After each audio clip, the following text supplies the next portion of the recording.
If you're seeing Photoshop install error 501, don't worry. This is usually caused by the installer not being able to access required files because another app or background process is using them. In this video, I'll show you a fast fix you can try in under 2 minutes. If this tutorial helps, please hit like and subscribe for more quick software fixes. First, restart the Creative Cloud services.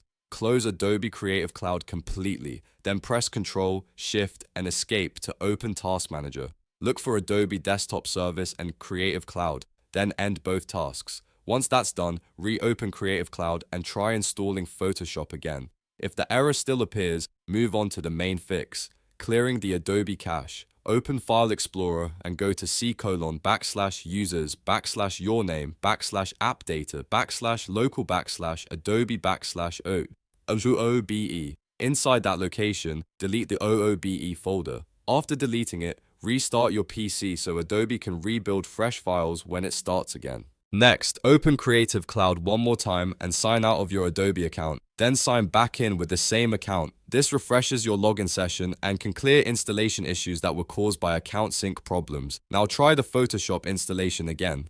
In most cases, one of these steps will fix error 501 and get your install working normally. If this video helped, don't forget to like, subscribe, and leave a comment if you want more Photoshop troubleshooting guides.